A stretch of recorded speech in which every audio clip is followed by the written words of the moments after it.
So probably you can give us your perspective about BRICS and New Development Bank. Thank you very much for having me again. Good seeing you also, Jim. First point I'd like to make, and also I want to just maybe frame this around maybe three propositions. The first point is that I think it is early days, Henry, to assess the sort of historical significance of BRICS. I think also it is 20 years since Jim in November 2001 wrote the paper, but it is only actually 12 years since the BRICS leaders and BRICS as we know it today, in 2009, the 5 leaders came together, and it's actually only 6 years since the New Development Bank have been created. So I think it's important to look at it through that historical lens. The 20 years is more the concept that Jim sort of conceptualized have been in vogue, but the institutional formation is much sort of younger. So we're very much at the early stages of its evolution. My proposition is that what BRICS have done is created a platform for what later on could become, or is already the embryo for a more emerging markets platform within these global governance structures. Now, as you know, the G20 was only formed 22, 23 years ago or so, but within the G20, these countries already had, there was an informal sort of network amongst these large emerging markets. Indonesia, maybe Mexico and others were also part of that dialogue. And they were at the forefront of articulating for reform within the World Bank, within the IMF, which led to what is known as Voice Reform 2009, 2010, as Jim just referenced. So the BRICS countries played a much bigger role over this period to help engineer those reforms to make the global governance system more credible, more legitimate, because we do have still today a mismatch between the economic power of the large emerging markets and their political weight as represented within the official structures. So the G7 is obviously, being overtaken by the G20, and it has definitely democratized decision-making in many respects. But let me make the second proposition, and maybe there was a reason why Jim didn't cover this in his article for, I'm sure just because of the length, but there are some significant achievements of the New Development Bank and the institutions that BRICS have created that maybe was not flagged in the article. The first one is that many people don't know that there's another institution that BRICS created. Well, it's a virtual institution. It's called the Contingent Reserve Arrangement. And essentially what this is, it's a facility. It's a pooling of foreign exchange reserves of $100 billion, the bulk coming from China, $41 billion from China, 18 from India, 18 from Russia, and so on, and 5 from South Africa. Should any of our 5 countries have balance of payment pressures, anyway, this is a facility. Traditionally, you'd go to the IMF if you have balance of payment liquidity challenges. This is now, this was put in place. Again, the treaty was signed in 2014 already, and not many people know about it because it is a virtual fund. It's a pooling of reserves, and it will play a very important role in the event of a global liquidity crisis. The second key and most significant achievement of BRICS have been the creation of the New Development Bank. This is an institution. It has $50 billion of subscribed capital. It has now approved, up until last week, $31 billion of sustainable infrastructure. The bank have this huge additional sort of symbolically, the fact that it has never financed a coal-fired power station. It has a completely green and sustainable persona, which I think is also very important in this age of climate change that we are living through. So the second point I'd like to make is that New Development Bank is also still at its early stages, but it will also morph and mutate into a more emerging markets bank. You might know a month ago, we admitted United Arab Emirates, Bangladesh, as well as Uruguay, and we're on the cusp of introducing significant new emerging markets over the next number of months and years to come. So it was born, the concept was born in 2001. It sort of, was still a baby by 2015 when the institutions was created. But one has to look at longer historical lenses to assess what potential impact this acronym, which Jim was the creator of, will have on the world. Yeah. Thank you, Leslie. I think you're right. I mean, we should be a bit more patient and then give a bit more time. And of course, the BRICS country, I mean, they come along and then they form this Neill Development Bank, which is a great achievement, I think. And also now they have done so many, dispersed for the sustainable development, but also you just said they have a big facility also set aside in case that anything needed. So this is a great achievement. I really congratulate. I think that the achievement of Neill Development. But of course, we will have more to come in the future. I mean, I'm glad to hear all those other emerging countries are joining the Neill Development Bank, and they set very good examples of that. I'm sure Jim has a bit high expectations as a creator, but I'm sure you will be pleased to see the bank has done very well. Now I would like actually to change a bit of the subject. Recently we published a book called "Consensus and Conflict," and actually Jim has actually contributed a paper for that, and called "What is the right way to structure global health? The case for radical new organizations and thinking." So thank you, Jim, for your contribution of this paper to the book that myself and Alistair Michu, both of us edited, and it's actually published internationally by Jim talk about Nature, actually by Springer Nature publisher, and then that book has actually already downloaded over 110 and 200,000 already around the world. It's really a great book that has been well received. It's called "Consensus and Conflict: China and the Globalization in the 21st Century," and of course we have you contribute a great piece to that on this read article. It's really great. What is the right way to structure global health, which is a timely subject, and then the case for radical and new organizations. So as you wrote in this article, actually, Jim, you wrote about your experience in leading a group called the Global Review of Antimicrobial Resistance. So AMR investigate the lack of development of new use for antimicrobial and excessive use of antibiotics and its risk and enormous economic cost from the global health threat, which has been also proven by the COVID. So it may be just in time we talk about this, the idea that you have in this book, how the international global health system and how recently the outbreak of Omicron as another variant of COVID virus, and then continue to spread of the Delta variant. So what's your, maybe can you elaborate on your concept about this global health reorganization? Again, thank you, Henry. I'd be delighted to talk about this briefly because it's something I've become very, very passionate about. To make it easier to talk about antimicrobial resistance, which is, even for those of us that, whose natural speaking language is English, it's quite a mouthful. So it often abbreviates to AMR to make it easier. Yeah. But I also often say that it's probably intellectually the most interesting thing I've ever done in my life. And I've had a very fortunate professional career, but leading a global independent review into the challenge of AMR was fascinating for many, many reasons, but at the core because of its global importance. And it's often known, particularly in contrast to COVID or because of COVID, as the silent pandemic that is killing as many. My review became, in the world of global health, quite famous for saying that if we don't do something about the problem of antimicrobials, particularly resistance to antibiotics, by 2050, we will end. I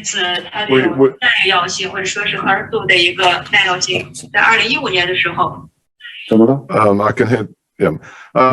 If we don't do something about it by 2050, we could have 10 million people a year always dying because antibiotics won't work anymore. And with it, a colossal loss of economic activity.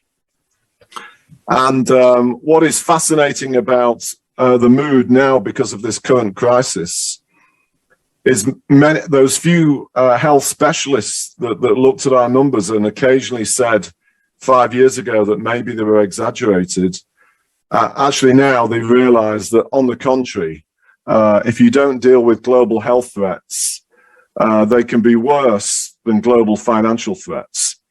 And the last time I looked, the loss of economic activity during COVID in the past 2 years around the world is 3 times worse than that in the financial crisis. And this came from a global health crisis.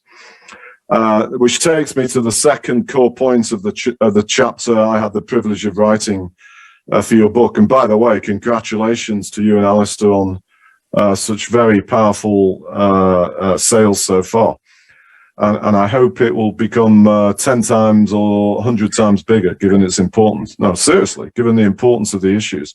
But the central idea is we need to stop treating health as some place in the corner that we only ever focus on when the problem becomes right in the middle of our face.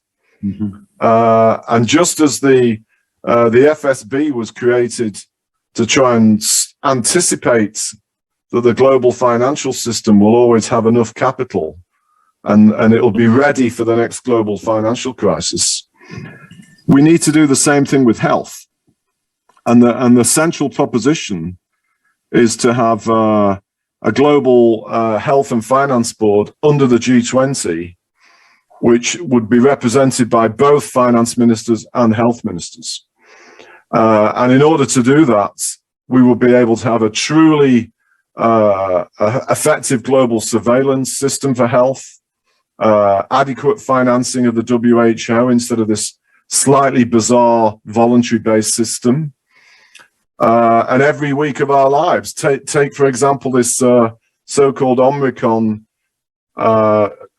variant of COVID we're currently dealing with, and Leslie's country, South Africa, is suffering because of the very rapid decision to impose travel constraints. If we had a proper global health and finance board, we would be prepared to think in advance, all around the world together, how these things should be dealt with before they happen. And by that, it would not stop global health problems, but it would stop them from having the economic and financial damage and the destruction which we're still living through nearly 2 years after the onset of COVID.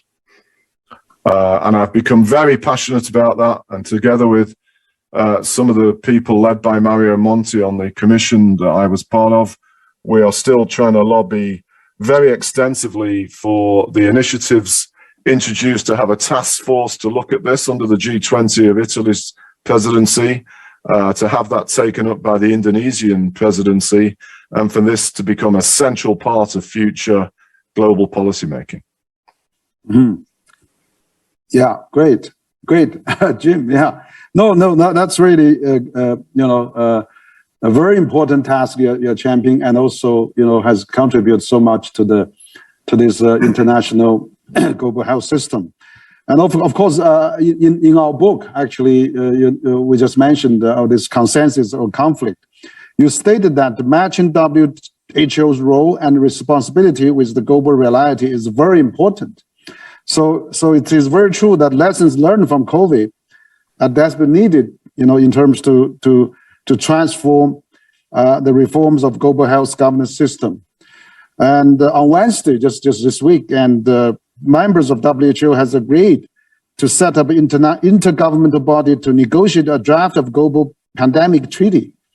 And so do you see a good sign? And so in terms of global health reform system and the global governance on that, where do you see, countries like, BRICS countries, China, European, EU, American, and how we can work together rather than, we have become so political, yes. Driven by different countries or source of the region. I mean, it should be coming, either from nature or animal, but we can have a predetermined.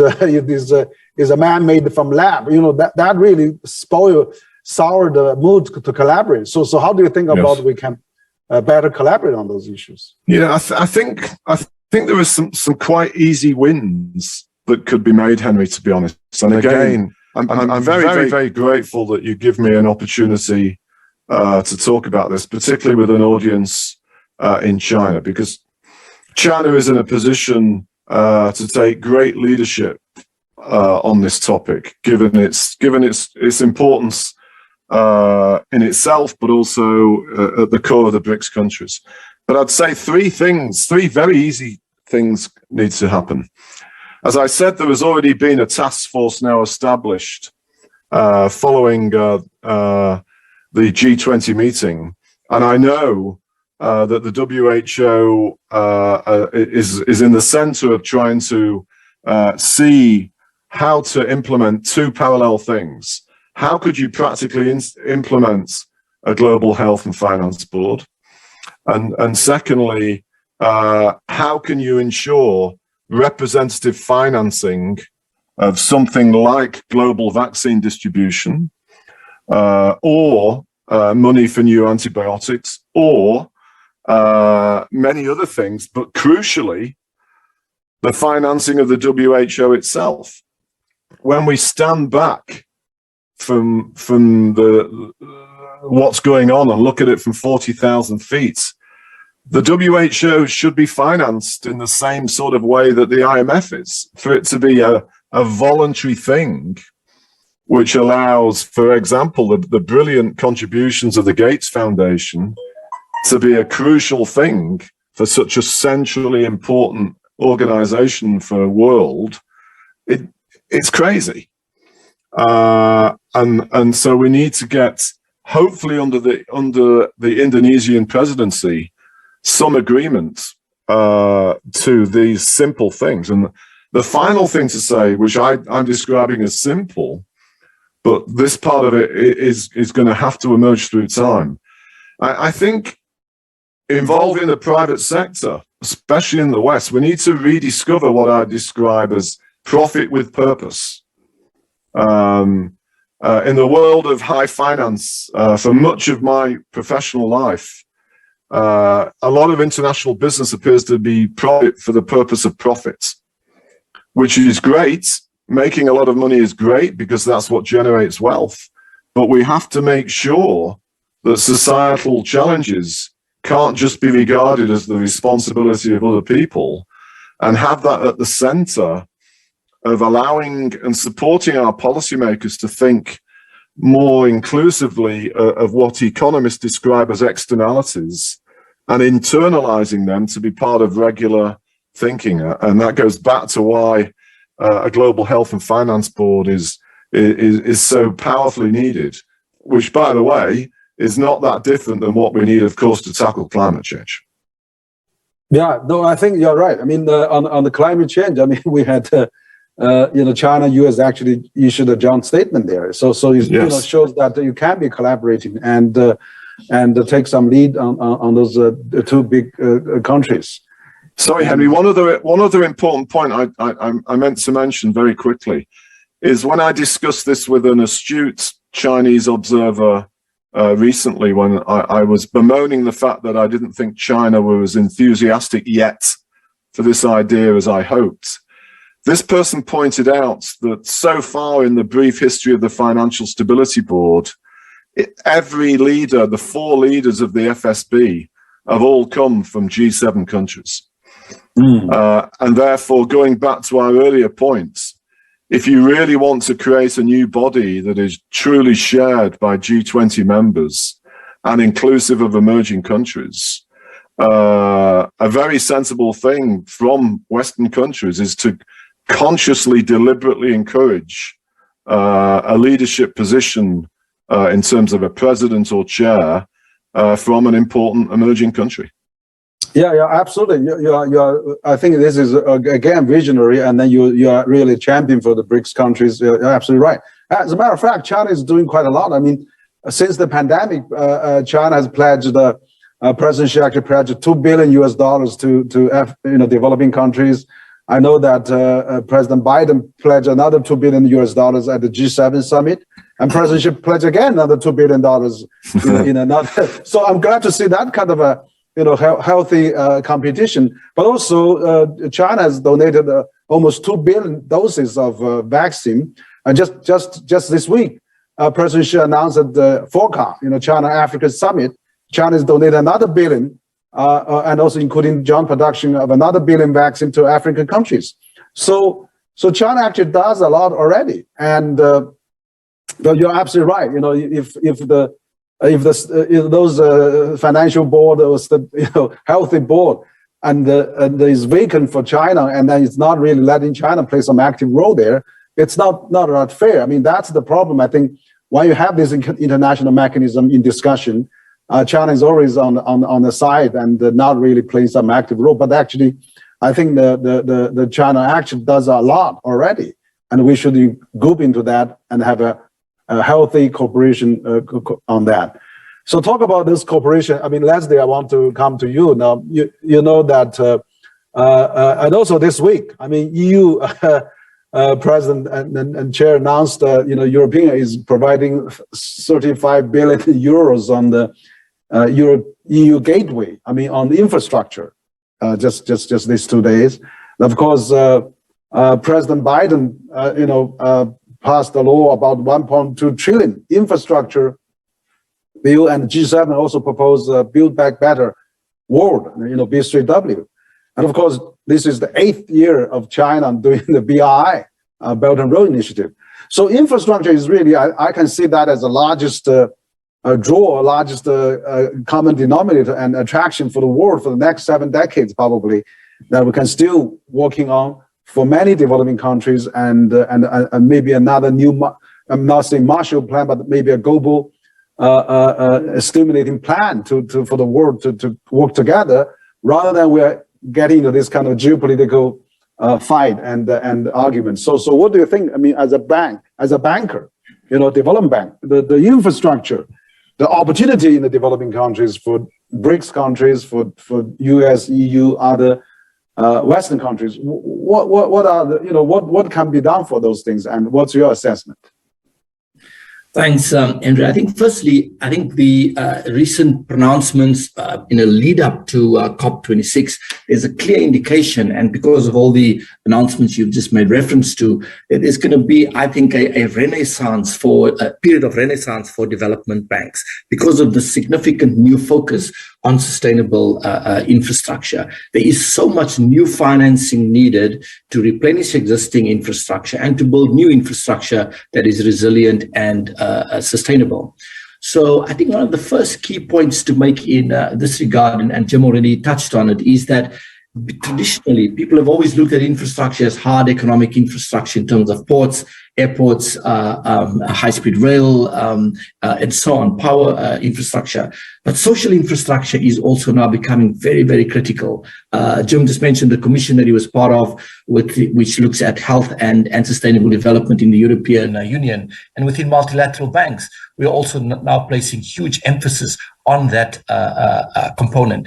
Coming back to infrastructure, I think one of the biggest significant developments here in China is the increasing focus now on greening the Belt and Road. And in fact, I'm hoping that many people hope that maybe the words will be used, green Belt and Road, and not just making reference to try to green the Belt and Road, because that will send a very powerful signal. And China's already done this to a degree, if you like, with the announcement that it will no longer finance coal-fired power outside of China. As you know, the announcement was made in the build-up before COP.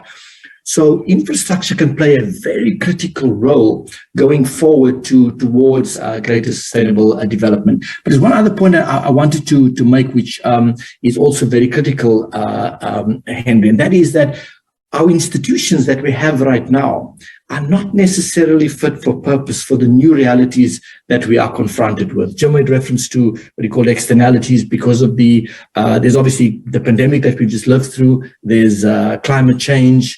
There's a whole range of other issues that are transnational, that cross borders, or spillovers, as it is often called. And our institutions are not necessarily suited to deal with these. This might be a moment to go back to ask the questions whether we in fact have the right institutions in place, and whether we should reform some, innovate, in order to make sure we can tackle these new challenges that we are confronted with. But the last point I want to make is that the biggest potential, game-changing potential for the infrastructure is mobilizing capital from the private sector. As you know, Jim, public sector is very constrained fiscally. Multilateral banks have capital adequacy limitations.